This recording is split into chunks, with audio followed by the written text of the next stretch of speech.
Oh, that's hot. That's hot.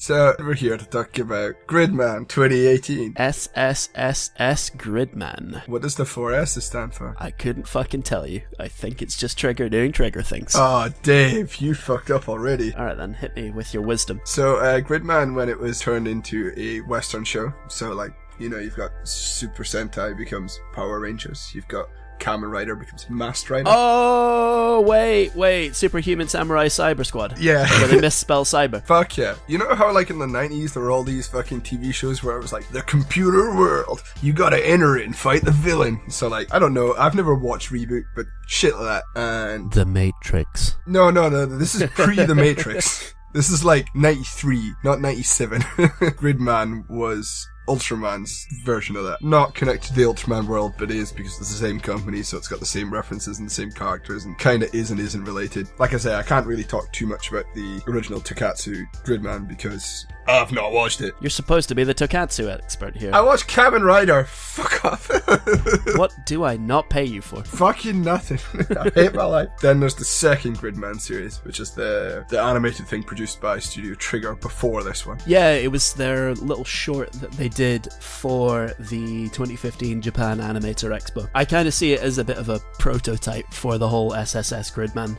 Or Ssss.gridman. There we go. Kind of an early days version of this show that we're now reviewing. You can see a lot of the similar elements pop up in that and a lot of the similar styles. So anyway, we're here to talk about Trigger's latest offering, Gridman. Yes, we are. Trigger once again trying to save mecha anime and doing a damn good job of it this year, I would say. A better job of it with Gridman than they did with Darling in the Franxx, I would say. Which I've still not watched. Please no spoils. I will spoil the whole thing for you. Go fuck yourself. I mean, to be fair, this time they don't have fucking A1 Pictures holding them back, and they kind of just get to do whatever they want. And I get the impression that Subaraya Productions are kind of on board for whatever going by this production. So now that you've actually watched it, do you want to give us an overview of what is going on in this here animation, Robert? I don't fucking know. Hal, have you ever watched Dark City on pot? Because that's how I feel right now. Dark City, but with giant robots. Did Dark City have giant robots? No, it didn't. It did have creepy bald people, but it didn't have giant robots. Close enough. Yeah, it's just the plot of Dark City, plus some robots, and some weeb shit, I guess. A lot of weeb shit. Alright, once again, Wikipedia. We'll save this here. For only the price of a cup of coffee, you too can help. The story focuses on Yuta Hibiki, an amnesiac first-year high school student living in the fictional Japanese city of I'm not even gonna try and pronounce that. He meets the hyper-agent Gridman in an old computer who stated that the boy has a mission he must fulfill and has... Again, who writes these? Weebs.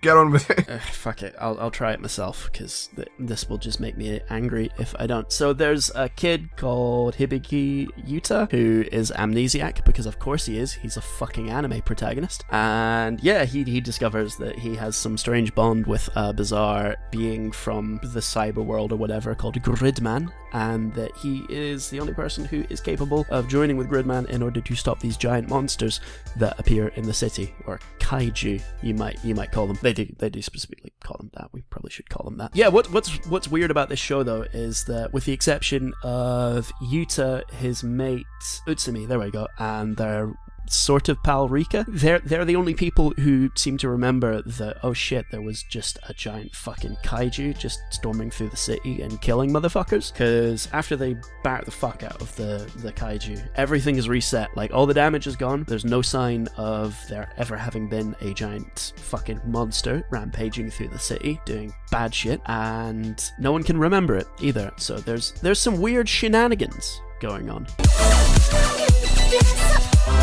So I did a bit of reading into who our creative talent behind the whole affair is. So our director is a chap by the name of Akira Amemiya. I think that's how you say it. Also the director of Inferno Cop, which, fuck you all, I like it, it's great. He was also the assistant director for Kill la Kill, so he's very much a Trigger boy. He's been with them from the start, it seems. He looks like he was part of that crowd that jumped the gun from Gainax after they did Gurren Lagann, because he was an art and animation director director on that before he made the jump to Trigger with the rest of the boys. I know the writer for this series is his name Keiichi Hasegawa? I fucking know how to speak Japanese. Dave, attempt. Keiichi Hasegawa, yep. He's a longtime director of Tokusatsu shows. He was very much an Ultraman director. He's also the man behind the Big O. Yes. As well as an Astro Boy TV show. And I think he's to do with my favourite Godzilla movie, which is Giant Monsters All Out Attack. So he's been around for a long time. This guy's he's a bit of a vet of the Tokusatsu and anime business. I did a lot of Kamen Rider as well. So Robert, what did you enjoy about this? The animation sequences are pretty cool. Pretty much this is one of the few shows with 3D apart from Initial D that I've enjoyed. Yeah, but 3D in Initial D you're enjoying ironically. In this, they seem to have found a way to combine 2D and 3D elements. I think it's because when the 3D sections are 3D, they're all 3D. Mm-hmm. And then it's not like it's copy and pasted on top of it by the looks of it. Like they'll 3D animate the whole scene and then it'll transition into 2D by the looks of it. They took the time to make sure that their 3D elements and their 2D elements look very similar, so it doesn't jar as much when they transition between them. The frame rate matches, which is a really important one, so it looks similar. It doesn't go from like the kind of slightly slower animation that you see with 2D assets to the like fucking 60 FPS bullshit that you see sometimes. That was something that I really noticed with Planet With, actually. Their fight scenes looked nice, but it was like, this is 3D, and I can really tell that this is 3D, and it's really 3D. Whereas with this, if you squint your eyes at points, you would be hard-pressed to tell. There's plenty of shows that use 3D well. We just don't review them. No, we don't. But we're reviewing one finally. This is finally one that we can talk about that does the giant robots and it does the 3D, and it makes it work. It makes it work really well. Even fucking does a fucking Etano circus, which I was like, oh. yo.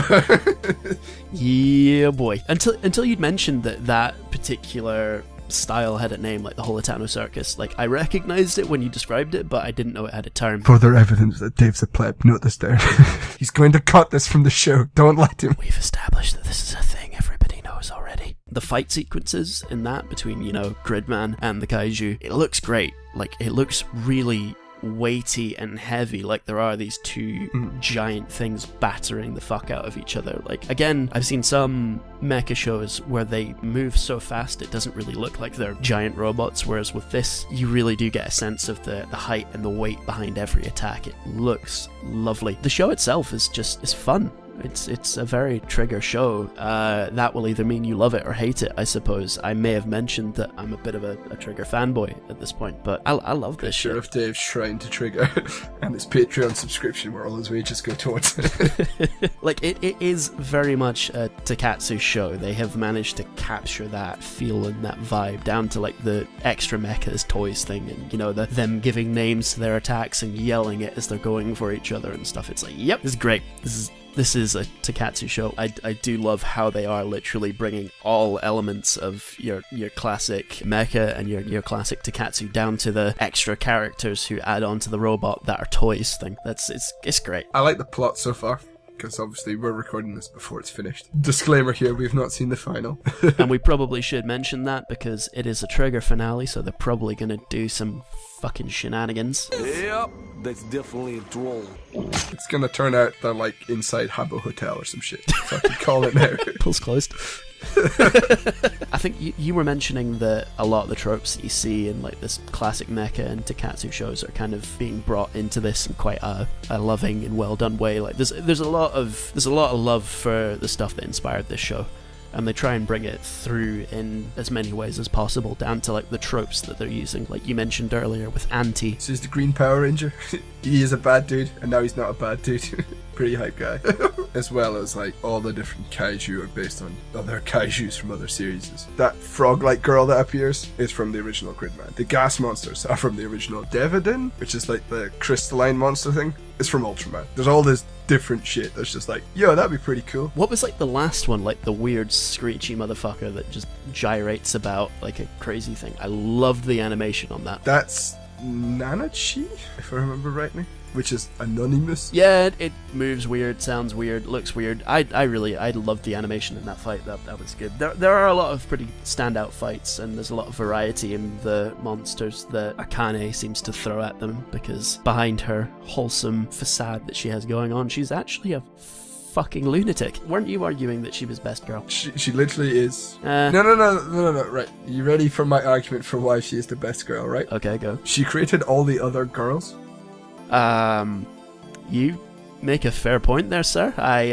Yeah, okay. See you in court! The writing of the show, I wanted to ramble about a wee bit because I mentioned it earlier, and it's fucking top notch. Like, there's a lot of mystery going on and other such shenanigans that really keeps you guessing as to where it's going. Like, I thought with the first episode, I saw a lot of people going, "Oh, this just seems like another guys in high school fighting monsters show," and it's like, yeah, that's kind of them trying to lull you into that sense of, oh, it's just, you know, the ordinary world, as it were. And then they start mixing things up and making things a little bit weirder. Pull the sneaky on you. They'll even introduce like important plot elements as gags in earlier episodes, like when they're all going to the beach episode and they're falling asleep on the train, and it is this joke of them going like, oh shit, we're gonna miss it, we fell asleep. And later on you see like all of the Neon Genesis high school guys also falling asleep on the train, which is kind of a funny gag. They're falling asleep in this big dramatic moment. Later on they bring back that element of everyone falling asleep on the train, because it's revealed that that's actually them moving between different segments of this world that Akane has made. So little sneakies like that, where they introduce a certain element as a joke and then they reveal it to be a lot more serious later on down the line. They're actually very clever at doing that. I'm sure people can tell by now we like pretty much everything. This has been a great show, probably one of the standouts of the season, and people are watching it this time as well, which is good, because there were some really good shows in summer that nobody fucking watched, even though there was fuck all to watch in summer. I guess we should probably also talk about any negatives that we potentially spotted, or that any fucking scene with the railway barriers. Fuck it. Put it in here now. Both 2 seconds clip, and people can understand why I'm so autistic about this shit. We can see how bad it is.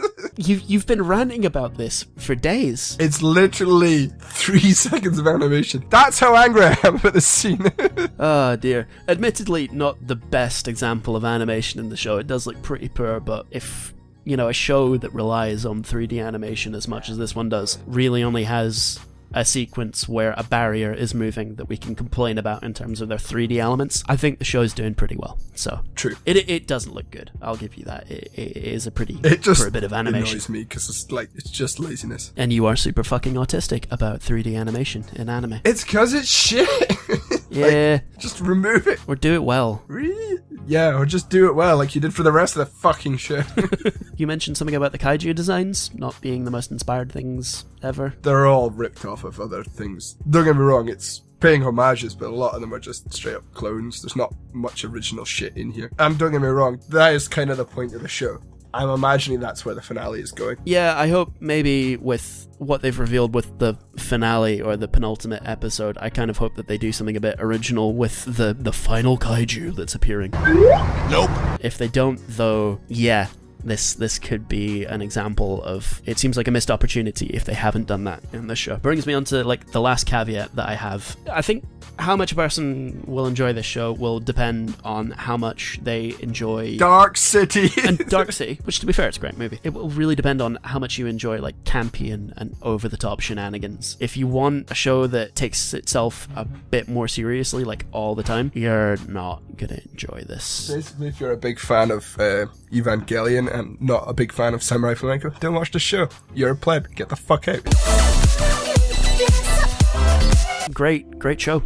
I really have enjoyed Ssss.gridman. I'm very glad that Trigger has been doing their level best this year to actually make good mecha shows, because 2017 was a fucking drought in terms of that sort of shenanigans. So it's great that they've been pushing the bar with this, and other people have been trying as well. But go Trigger. Thank you for saving mecha. Well, more importantly, Dave, since we've finished watching Ssss.gridman, telling our terrible audience, specifically a person called Adam, who made us fucking review this, because Dave can only take any positive enforcement and make us do terrible things. I have low self-esteem. So, if anyone wants to suggest that we review the Bumblebee movie, do it. Fucking do it. I'll watch that shit. Please don't. Show's over. Like, bye, Dave. Leaving the room now. Bye. Oh god, he's actually gone. I'm back. Thank god I can replace him. Wait, fuck. Now you'll have to pay me again. I didn't pay you before. Fuck!